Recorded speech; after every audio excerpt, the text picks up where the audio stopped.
Let's just jump right in. I have a bunch of Woodsmen here, and they went with the names Chet and Baker. It looks like you brought something. Yeah, we brought this book. And yes, it looks like it's called Carpentry. And who's that by? I believe it's by your friend, the third Woodsman, Awesome. who couldn't come. What is the name of the person who wrote the book? Fire Hutchings. But oh, you're serious? Yeah. Okay. So why don't you give me a little taste? Yeah, sure. Well, you got the slab and flat work. Concrete slab consists of flat. Baker. You want to take that, Baker?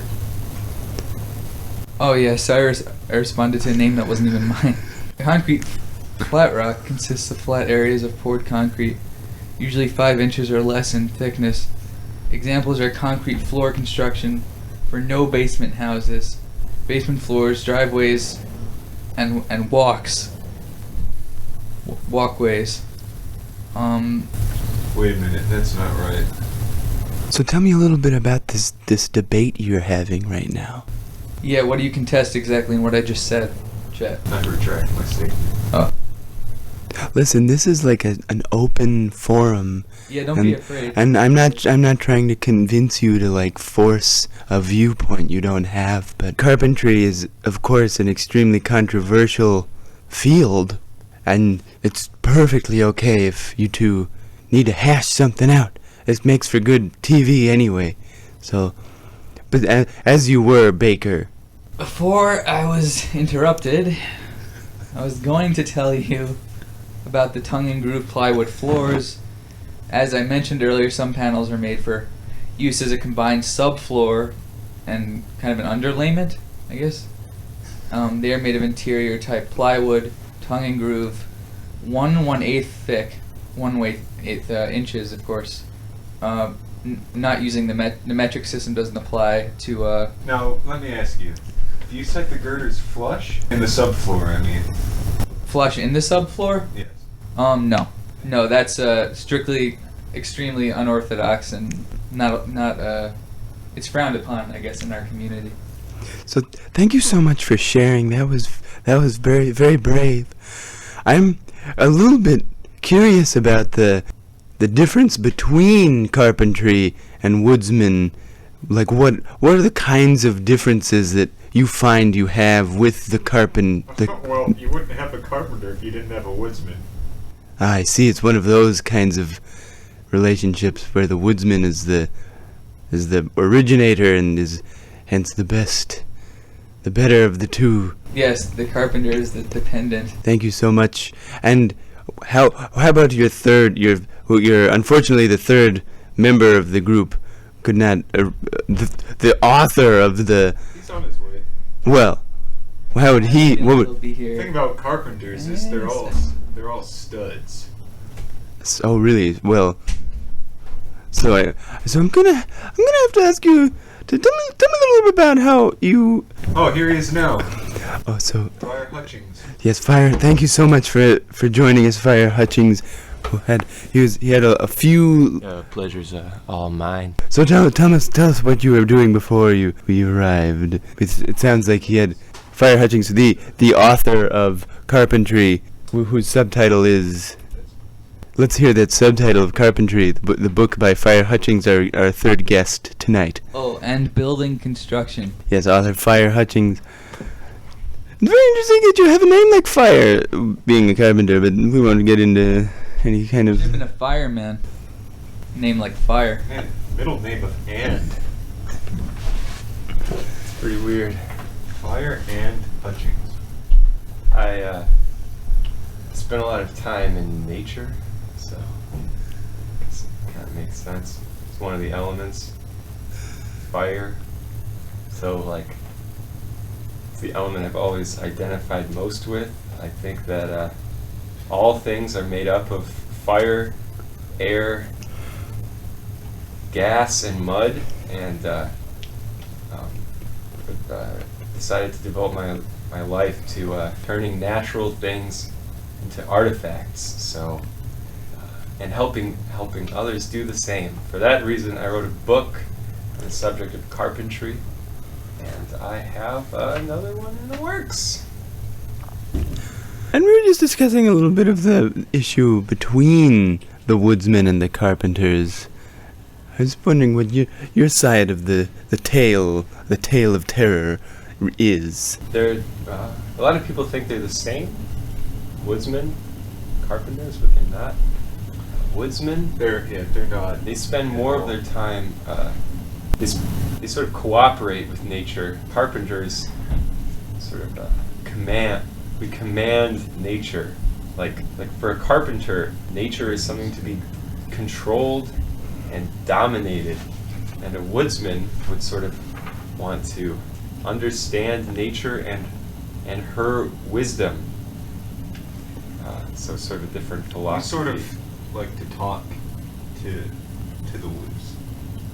Yes, I was just going to ask you. That's my sixth question on my sheet here, which was that what you three get into some things in the woods where you do work, and I was just kind of wondering how you get on. What are the kinds of ways that you do have time in the woods? Because of course there are carpenters needed in the woods. For example, Fire Hutchinson, who is in the studio right now. So Hutchinson. So thank you for anything you can elucidate about my question. Sometimes when I'm out there, I'll see, let's say it's a mighty oak, and I'll ask the oak, are you a room divider? Are you an interior door? Will you be a base molding or a cove molding? And the trees, they'll speak to us, right, Baker? Yeah, like the weeping willow, for example. Most of my woodsman colleagues typically will find one, maybe two trees and preserve them in order to continually return to them with more questions.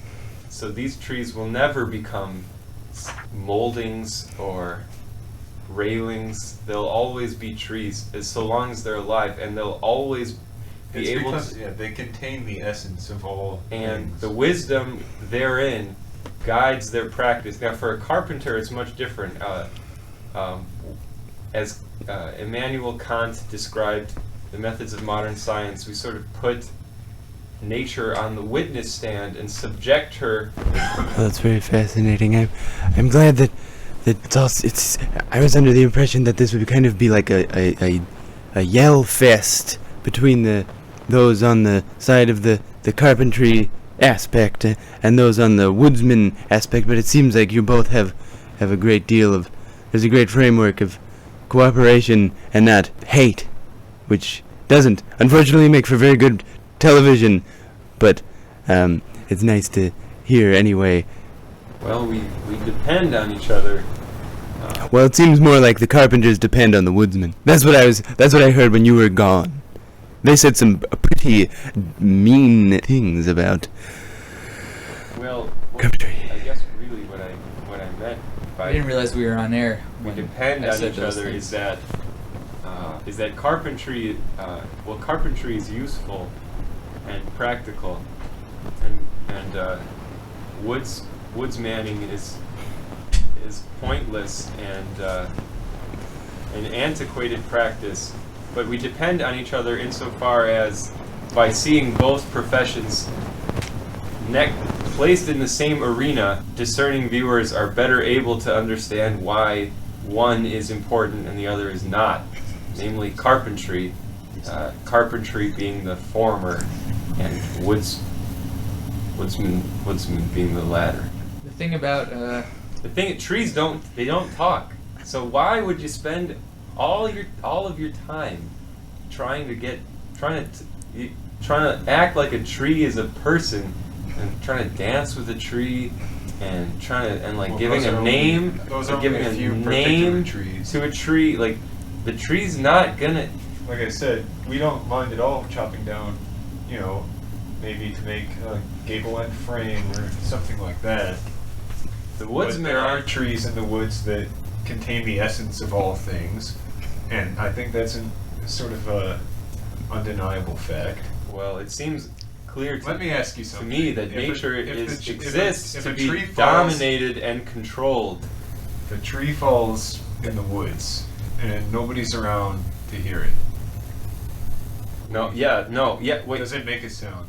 These are the exact kinds of questions that kept us in the Stone Age for Let me tell you thousands of years. If a tree It falls was on a only carpenter, until does anyone care? the Is scientific another question. revolution came along that we Another- were able to develop the techniques and methods Thanks. of controlling and dominating nature as is man's proper lot. This is the kind of nonsense that you get from carpentry. I mean, the whole practice, it's a total pseudo practice. A pseudo practice. Yeah. There When you are consider no the labor costs scientific involved- principles involved in woodsmanning.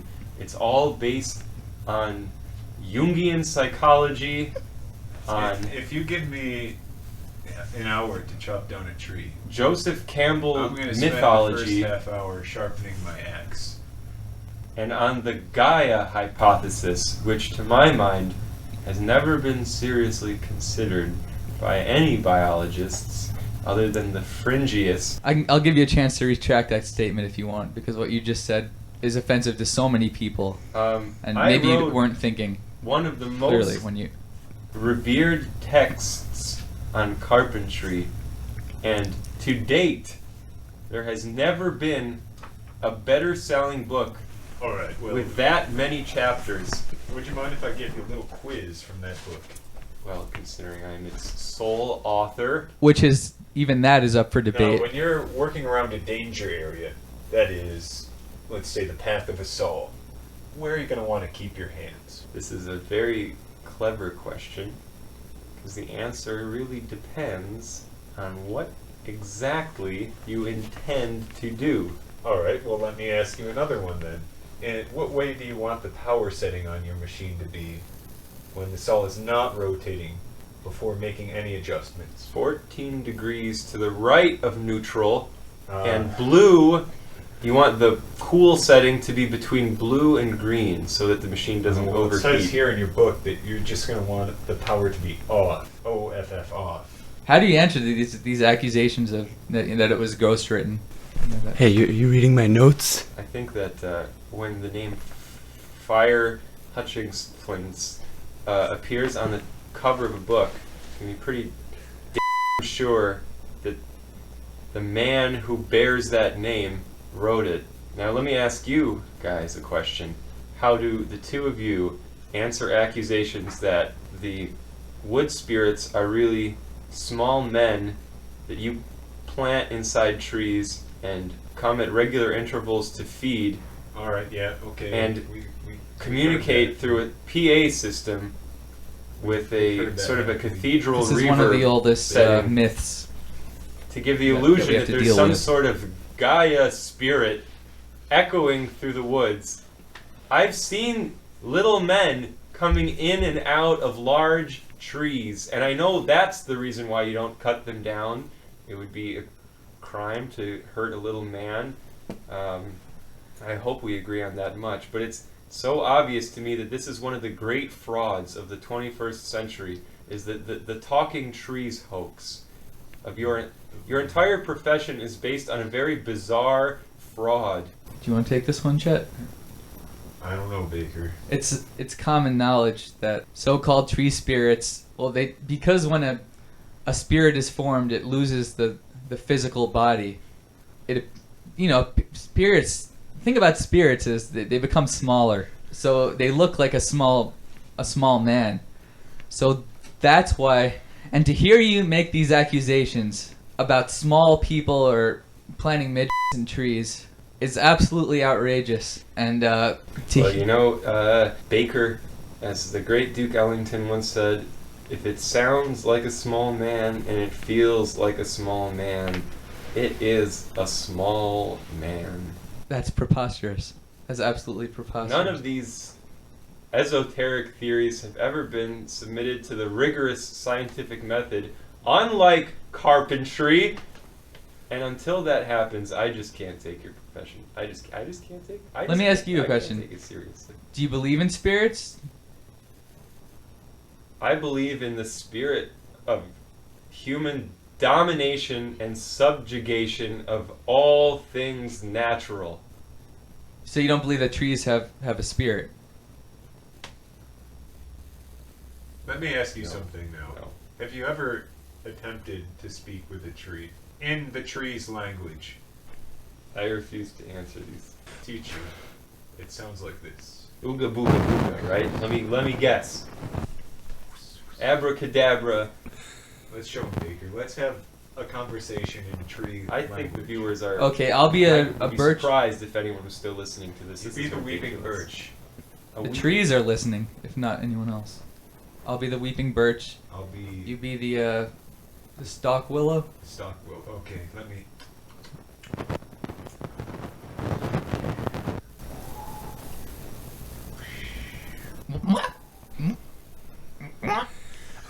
Okay, my sponsors are telling me that this is offensive to a number of groups. I'm not going to read any of their names, but we're going to have to put it. So how about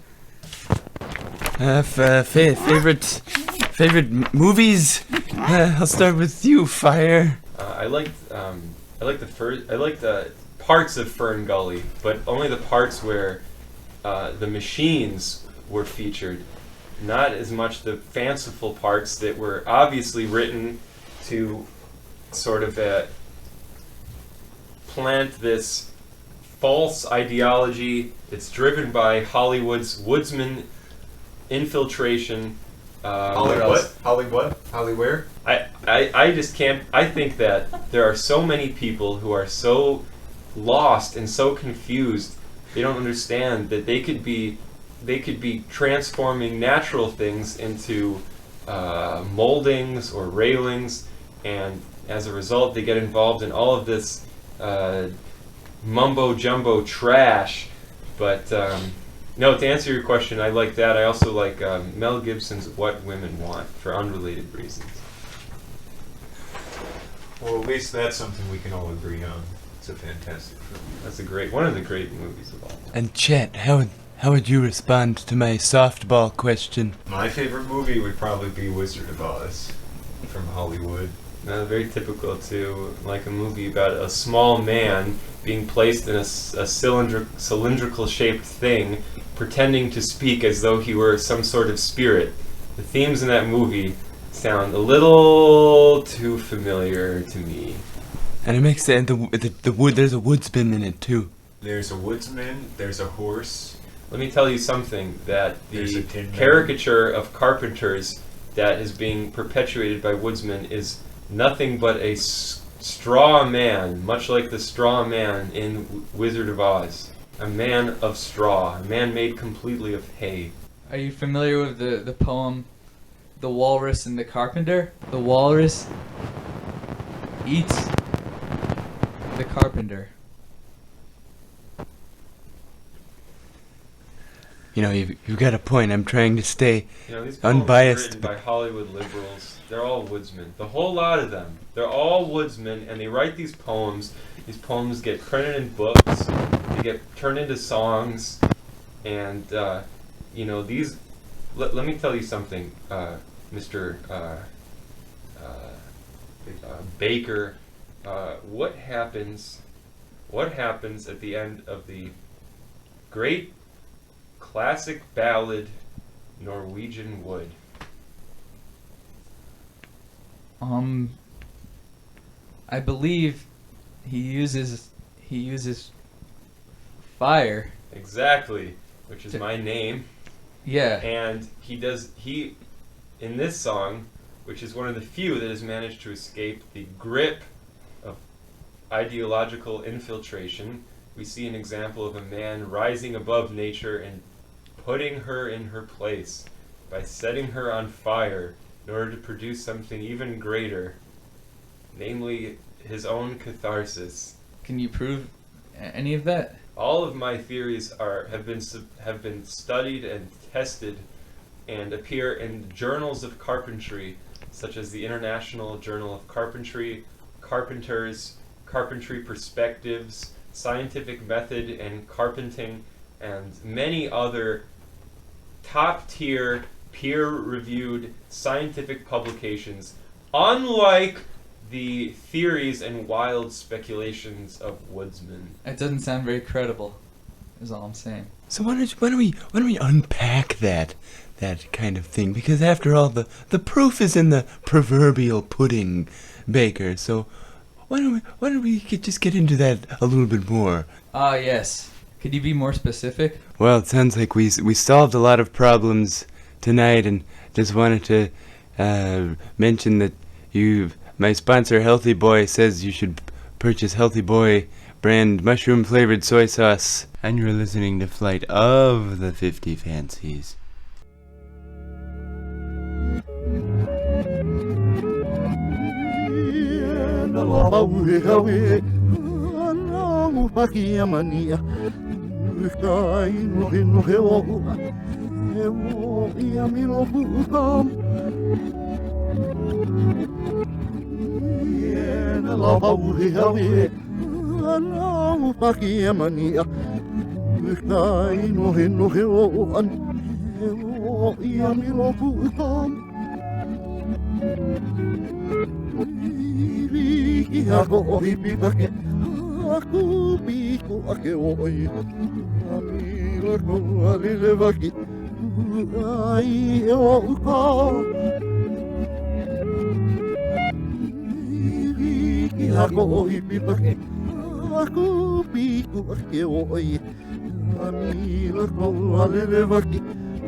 Amigo,